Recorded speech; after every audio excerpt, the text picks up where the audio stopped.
Hi, computer lovers. Today I wanted to show how easy it is to learn AppScript and at the same time get a hold of a vocabulary trainer that is actually useful and that my children use. So I went onto my site stärk.de/Thorsten and I'm scrolling down to my software and download my vocabulary trainer. I make a copy. Once it has loaded, you see your vocabulary here. You see the German vocabulary, in my case here, the English vocabulary here, but you can also override this with Spanish vocabulary or any vocabulary. In fact, you can ask any prompt that you like, and if the user gives the right answer, he will be rewarded.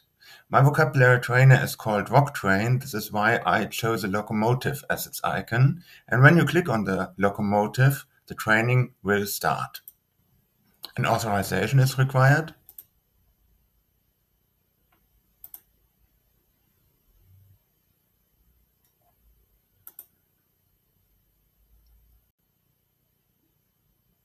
You click again.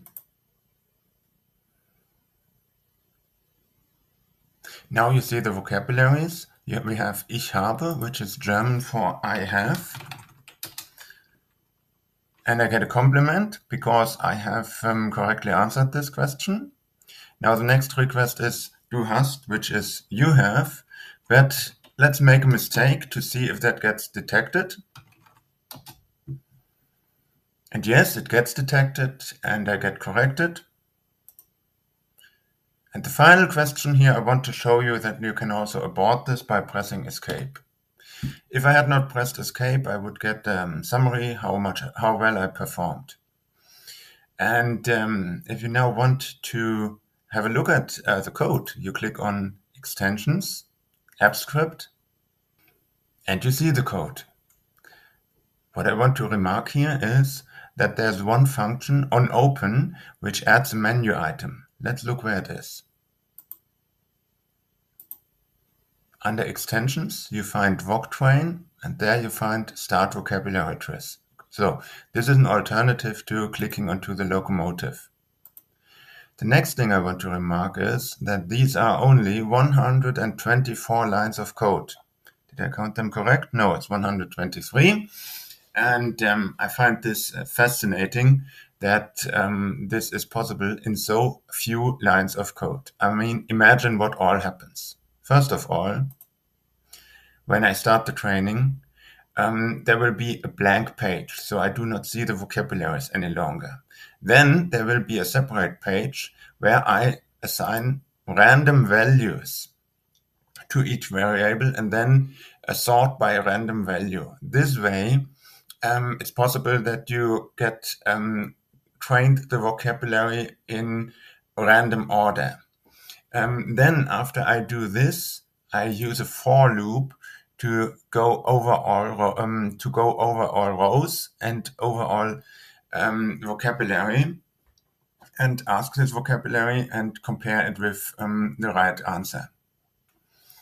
Now, this is the beginning of a vocabulary trainer project because I would like to have much more. I would like to have an evaluation how well I performed and how well I performed over time.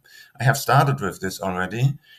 Here it says correct, but this is just the beginning of having later a real collection of tabs where you will see how well you performed. And don't forget, you can ask anything. You can even ask certification exam questions and train yourself by doing this.